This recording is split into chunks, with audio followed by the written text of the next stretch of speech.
السلام عليكم ورحمة الله تعالى وبركاته. ان شاء الله تكونوا كامل بخير وعلى خير. اليوم راح ندير لكم فيديو جديد، ندير لكم الخرشف، طاجين الخرشف مع الدجاج مرحي. تابعوني للاخير وتشوفوا اش راني ندير. نقبض الاشوار، ندير فيه الدجاج،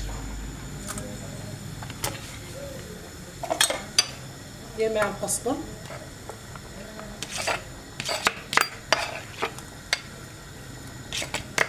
هذا الطاجين كامل البيوت الجزائريه راه دير، وإلا يختلف. كان يديروا بالدجاج، كان يديروا باللحم، يختلف من بلاد لبلاد. درت الثوم،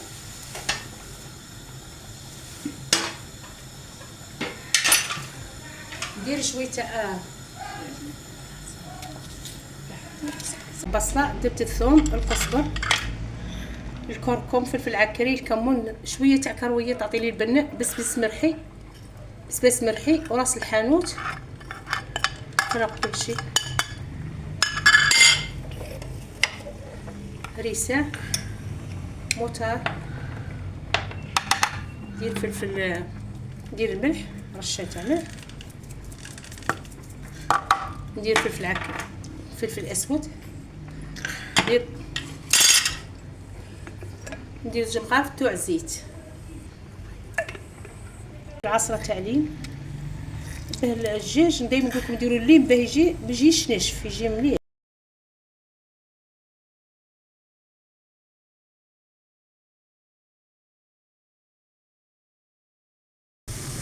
ندير 3 مغارف تاع الزيت، ونقلي البصله مع الثوم، نخليها مليح، نقليها مليح.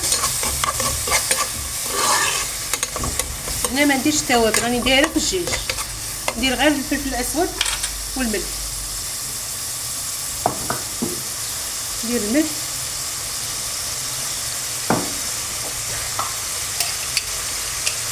نقلب مليح، ندير الزيت تاع الدجاج، كنقلبو، خليها تقلب مليح.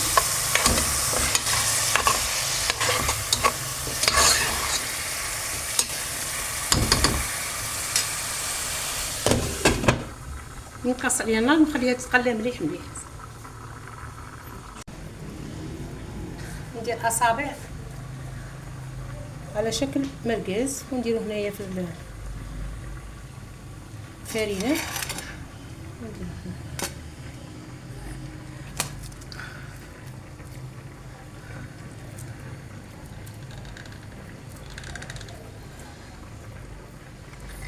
نغمر بالفرينه ونقليهم في الزيت، من بعد نرجع لكم.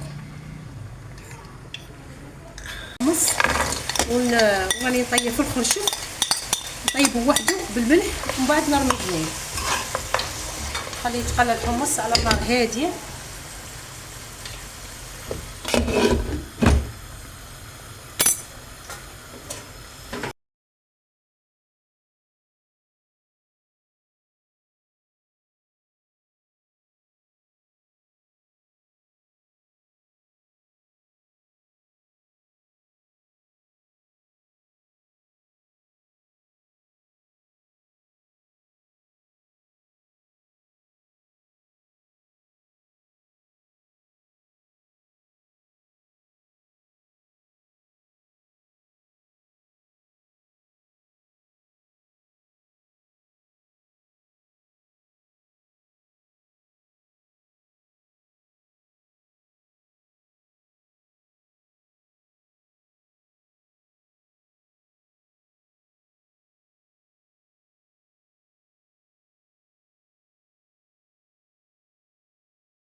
بعد اللي طيبته وحده، ونرمي معاه الطماطيش،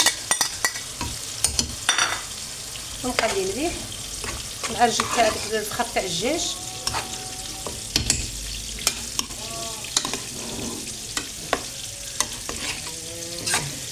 المرق ما نكثرش الماء.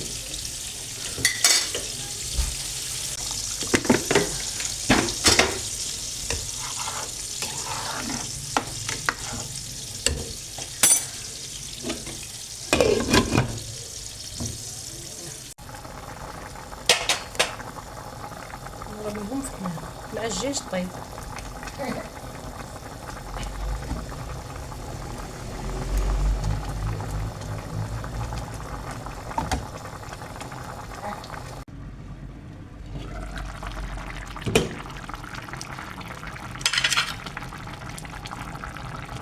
البرنامج ما نحكيلكمش،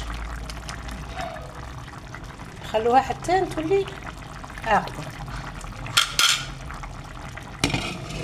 والنار لازم نقصوها، النار كي تنقصوا النار تجي المرقه مجمره وتجي مليح. كي تزيدوا في النار الماكله ما طيبش مليح وتجي صامته.